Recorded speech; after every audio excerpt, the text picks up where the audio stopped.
Hello student, आज हम start कर रहे हैं क्लास 9 का first chapter matter in our surrounding का फिफ्थ पार्ट। इससे प्रीवियस पार्ट के अंदर हम लोगों ने स्टेट ऑफ मैटर्स के करेक्टरिस्टिक्स को चेक किया था, सॉलिड, लिक्विड, गैस और टू अदर जो हमारे पास स्टेट थी उनके बारे में हम लोगों ने डिस्कस किया था। नेक्स्ट तो आज का हमारा टॉपिक रहेगा, वो क्या रहेगा, change of state.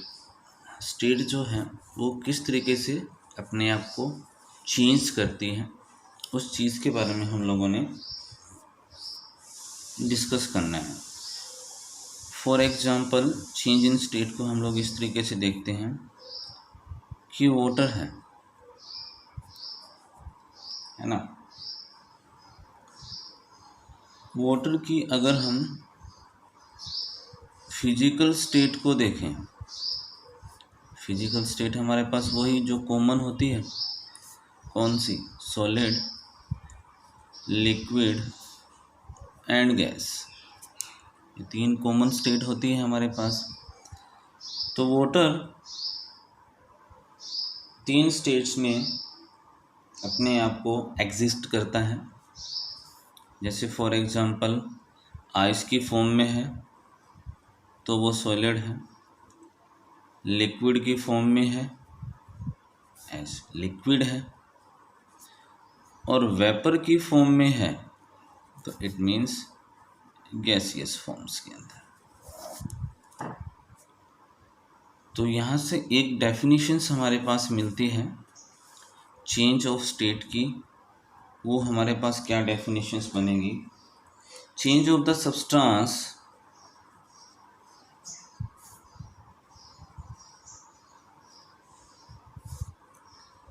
From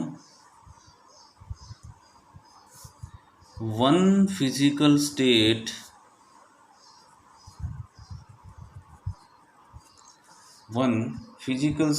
to another physical state, one physical state to another physical state is known as change of state।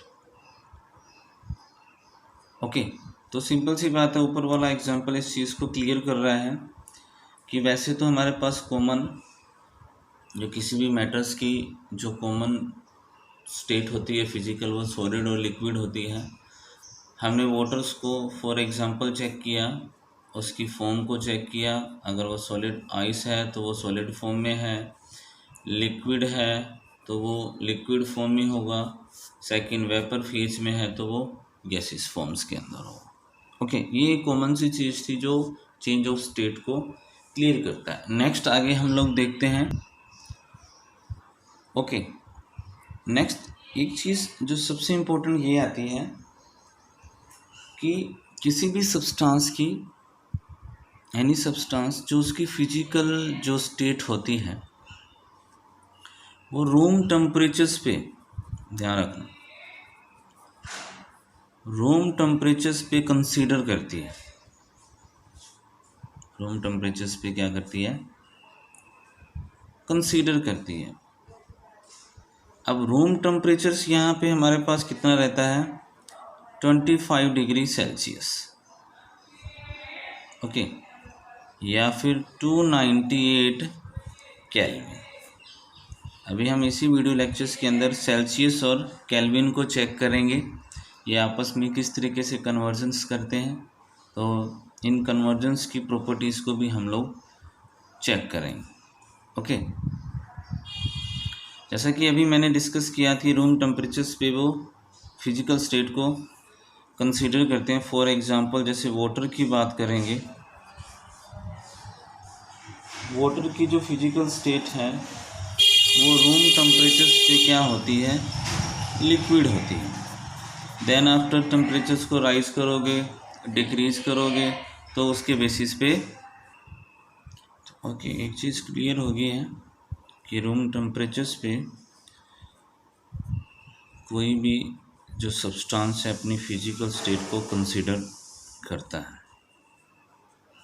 Okay, clear हो गया। तो यहाँ हम वन बाय वन चीज़ों को चेक करेंगे कि कौन सी स्टेट किस स्टेट में चेंज हो रही है और उस पर क्या क्या फैक्टर अफेक्टिंग लग रहे हैं। तो किसी भी फिजिकल स्टेट में किसी भी फिजिकल स्टेट को जब हम चेंज करते हैं तो उसमें कुछ मेथड लगते हैं। क्या लगते हैं? कुछ मेथड कंसीडर होते हैं। किन किन मेथड्स पे वो अपने आप को चेंज करते हैं? Bye changing temperatures, second by changing pressure, third by changing temperatures and pressure both.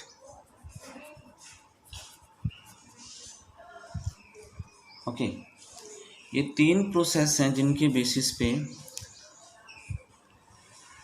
कोई भी सब्सटेंस अपनी फिजिकल स्टेट को क्या करता है, वो चेंज करता है। ओके, तो चलिए इसको वन बाय वन हम लोग चेक करते हैं कि एक्चुअली में ये क्या मेथड होते हैं। चलिए, फर्स्ट हमारे पास जो फिजिकल स्टेट पे मेथड लगा रहे हैं वो लगा रहे हैं हम टेम्परेचर्स का। The changing the physical state from solid to liquid by changing temperatures. Okay, actually में होता क्या है, जैसे वाटर की एक फिजिकल स्टेट होती है, आइस जो कि सॉलिड फॉर्म के अंदर है। इसको जैसे हम हीट करेंगे, मतलब टेम्परेचर्स देंगे, जैसे हीट करेंगे वो वाटर की फॉर्म में आ जाएगी, इट मीन्स लिक्विड की फॉर्म में। इसको अगर हम फिर फर्दर हीट देते हैं तो ये चेंज हो जाएगा वेपर्स की फेज में, इट मीन्स गैस की फेज में, या गैसियस की फेज के अंदर। ओके, क्लियर है? नेक्स्ट, अगर मैं इसको रिवर्स स्टार्ट करूं, अगर इसी गैस की फेज को, वाटर की गैस की फेज को अगर मैं कूल करूं तो वो धीरे धीरे कंडेंस होके किस में चेंज हो जाएगा? वाटर्स के अंदर। फिर अगर मैं इस वाटर को फ्रीज करता हूँ, अगर इस वाटर को अगेन कूल में फ्रीज करूँ तो किस में चेंज हो जाएगा? ये सॉलिड के अंदर चेंज हो जाएगा। अब इस चीज़ को थोड़ा सा हम लोग एक्सप्लेन करते हैं और इमेजिनेशंस करते हैं कि एक्चुअली में ये सब चीज़ें होती कैसे हैं। तो स्टार्टिंग में आप लोग जैसे चेक करोगे,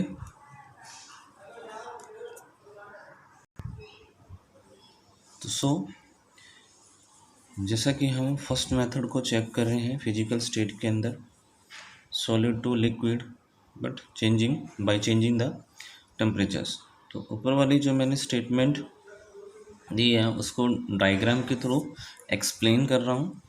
आप देखोगे कि सॉलिड, जब हम सॉलिड की बात करेंगे, जैसे ये आइस हो गया, तो इसके जो कॉन्स्टिट्यूट पार्टिकल्स हैं वो क्लोजली पैक्ड होते हैं। तो क्लोजली पैक्ड होने की वजह से इसमें जो इंटरमोलिकुलर फोर्स होगा वो ज़्यादा होगा और लो काइनेटिक क्या होगी? एनर्जी होगी। जैसे हम इसको टेम्परेचर्स देंगे, मतलब जैसे हम इसको मेल्ट करेंगे, तो टेम्परेचर्स देने के बाद इनमें जो बाइंडिंग फोर्स है वो क्या हो जाएगा? ब्रेक हो जाएगा। और ब्रेक होने के बाद इनकी जो काइनेटिक एनर्जी है, किनकी? जो कॉन्स्टिट्यूट पार्टिकल्स है, वो थोड़ी हाई हो जाएगी, स्पीड बना लेंगे। और जैसे ये कन्वर्ट होंगे नेक्स्ट कौन सी स्टेट में? लिक्विड की स्टेट में, तो वहाँ इंटरमोलिकुलर फोर्स ऑफ अट्रैक्शन क्या होगा? As compare to solid weak होगा, बट काइनेटिक जो एनर्जी होगी एज कम्पेयर टू सॉलिड वो ज़्यादा होगी। ओके, क्लियर हो गया?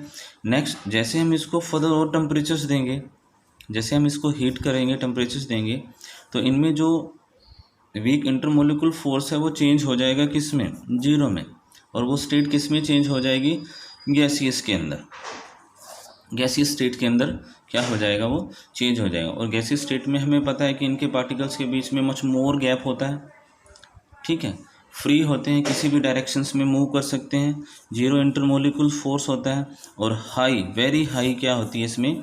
काइनेटिक एनर्जी होती है। इट मीन्स दैट अगर हम तीनों फेज को या तीनों स्टेट पे टेम्परेचर्स के इफेक्ट को देखें तो इस तरीके से इनका मूवमेंट चलता है। ओके, तो फर्स्ट जो हमारे पास मेथड है change in solid to liquid by changing the temperature. तो इसमें इस तरीके से सारे प्रोसेस होते हैं कि कौन सी स्टेट पे हम अगर हम टेम्परेचर्स लगाते हैं तो क्या क्या उसमें चेंजिंग आती है। ओके, तो आज के वीडियो लेक्चर्स में हम लोगों ने डिस्कस किया है क्या, चेंज इन स्टेट, और चेंज इन स्टेट में जो फर्स्ट हमारे पास मेथड है बाय चेंजिंग टेम्परेचर्स, और उसके रिगार्डिंग हमने उन जो 3 स्टेज है उन पे फैक्टर इफेक्टिंग को हम लोगों ने चेक किया। नेक्स्ट वीडियो लेक्चर्स के अंदर हम लोग इसी स्टेटमेंट को बेस बनाते हुए कुछ टेम्परेचर्स को चेंज करेंगे। फॉर एग्जांपल जैसे सेल्सियस को केल्विन के अंदर चेंज करेंगे, केल्विन को सेल्सियस के अंदर चेंज करेंगे, और केल्विन को फ़ारेनहाइट या फ़ारेनहाइट को केल्विन या सेल्सियस को फ़ारेनहाइट या फ़ारेनहाइट को सेल्सियस के अंदर चेंज करेंगे, और कुछ एक न्यूमेरिकल पे भी हम लोग डिस्कस करेंगे। ओके, आई होप सो आप लोगों को आज का वीडियो लेक्चर अच्छी तरीके से समझ आया होगा। Okay, thank you guys.